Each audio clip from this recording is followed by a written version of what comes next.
Bonjour, je m'appelle Ogier, fondateur du blog responsabledaffaires.fr et aujourd'hui je vais te parler de présentation orale et je vais te montrer comment faire une très bonne présentation orale parce que je me rends compte que beaucoup de personnes qui sont des très bons leaders, des très bons managers, des influenceurs dans leurs entreprises ou dans leur vie quotidienne, n'ont pas forcément des compétences encore sur comment marketer leur propre image, du marketing réel.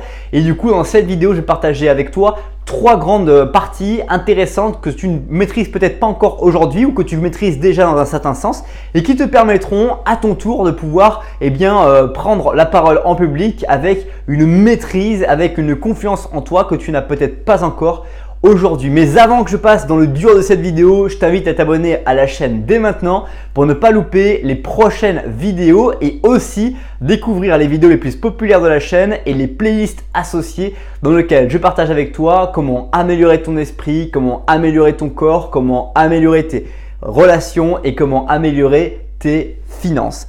Alors la première partie pour une intervention à l'oral dont je voulais te parler, c'était le langage corporel. Comme tu as certainement lu à travers des ouvrages de qualité, seulement 3% d'une prise de parole à l'oral se fait sur ce qui est dit, sur le contenu. C'est-à-dire 3% seulement des choses qui vont être dites vont être mémorisées par le contenu. Et en fait, le reste, quasiment, c'est du non-verbal. C'est-à-dire les gestes que tu vas faire, la façon dont tu vas faire les mimiques, le visage, etc.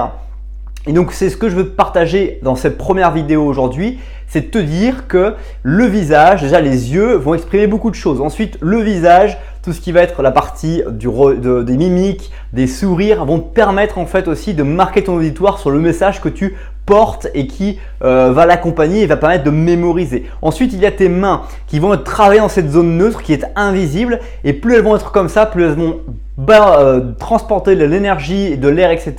Plus grosso modo, elles vont te permettre d'appuyer ton discours.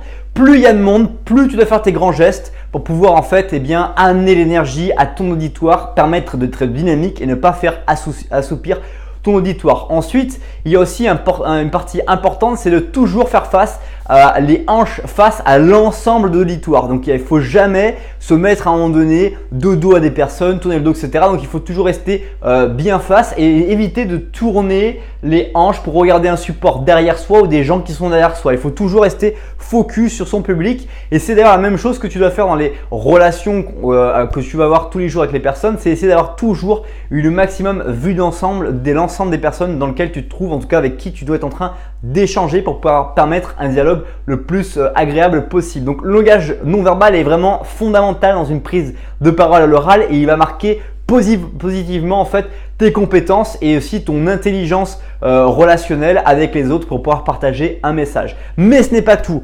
Il y a une deuxième astuce aussi qui est vraiment importante à maîtriser dans les interventions à l'oral et certainement tu t'es dit il ne va pas y faire allusion, mais si je vais faire allusion, c'est la gestion du trac, c'est-à-dire comment te percevoir, comment vivre cette fameuse gestion du trac, cette fameuse pression que tu vas avoir sur les épaules avant de faire une présentation en public. Et encore plus compliqué que ça, c'est que si tu n'as pas l'habitude de faire les présentations en public, c'est comment tu vas te sentir au moment où tu vas te lancer.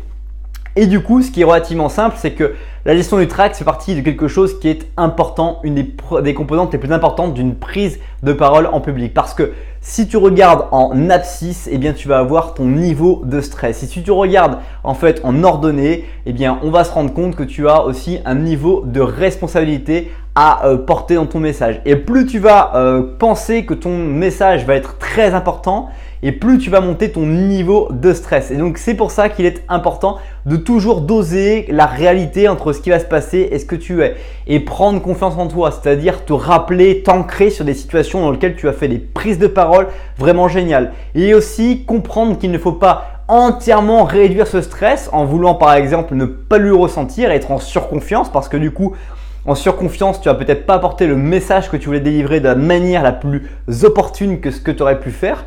Et puis, il ne faut pas être non plus surstressé parce que du coup, tu vas te rentrer dans une dynamique dans laquelle tu vas parler trop rapidement, tu vas pas assez articuler et tu vas perdre ton auditoire dans tes raisonnements et dans tes façons de parler parce que tu seras beaucoup trop stressé. Quand tu parleras aux gens, tu seras en train de te dire en même temps est-ce qu'ils sont attentifs, pas attentifs, etc.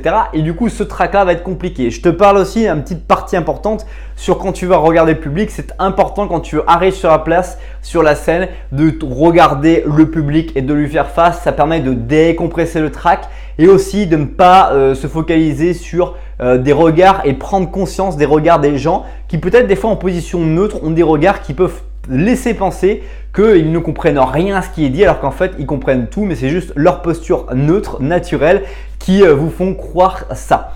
Troisième attitude que je vais partager avec toi, c'est le support PowerPoint. Il est vraiment fondamental et comme je te l'ai expliqué juste avant, l'objectif c'est de jamais se retourner sur le rétroprojecteur qui est derrière toi quand tu fais une présentation en public. Et pour ça, la raison et la clé, c'est d'avoir un ordinateur face à toi qui permet de voir le même affichage que font les autres, de permettre de pouvoir regarder ton auditoire, regarder ton ordinateur et regarder ton auditoire, ce qui te permet de ne pas tourner les hanches pour regarder, te tourner, montrer des choses. Alors si tu es enseignant, professeur et que tu dois à un moment donné, par exemple, écrire au tableau, arrête-toi de parler, écris et lorsque tu t'es retourné, reface à ton public en expliquant ce que tu viens de faire, mais ne te retourne pas sur le sujet PowerPoint parce qu'encore une fois, 20% seulement de ce qui est sur ton PowerPoint va être, dans une présentation au niveau global, 20% sera l'observation de ton PowerPoint et 80% sera basé sur toi. Donc si ton toi il est négatif ou en tout cas pas du tout présent pour les gens qui sont venus te voir, du coup ils vont regarder ton PowerPoint mais sans vraiment comprendre le véritable message qu'il y a. Et ensuite quand tu vas arriver sur ce PowerPoint, tu dois avoir un message et puis 3 idées qui vont présenter ce message et lui permettre de déverrouiller. C'est tout l'objet de toutes ces vidéos YouTube que je fais, sont tous sur le même format. Je te montre quelque chose, pourquoi et ensuite je te précise que du coup j'espère t'avoir convaincu à la fin de la vidéo comme je vais le faire tout à l'heure. Et c'est pour ça que c'est intéressant que le support PowerPoint soit vraiment quelque chose de dynamique et qui permette de structurer uniquement ton discours, te permettre d'avoir des mémoires, en mémoire ce que tu veux dire et du coup de te fluidifier. Pareil aussi, un petit truc sur l'intervention publique, toujours réviser ton introduction de prise de parole et ta conclusion, le reste au milieu viendra naturellement. Voilà, c'est déjà la fin de cette vidéo. J'espère t'avoir convaincu qu'intervenir à l'oral est important et que tu peux vraiment améliorer tes compétences parce que les compétences, encore une fois, c'est uniquement de la technique basée avec de l'exercice et après de l'expérience. C'est-à-dire on a pris du recul sur ces situations, sur les expériences qu'on a faites et on se dit voilà, qu'est-ce qui a fonctionné, quand ces techniques je l'utilise, est-ce que je l'utilise bien, est-ce que je peux l'améliorer et c'est comme ça qu'on arrive à progresser.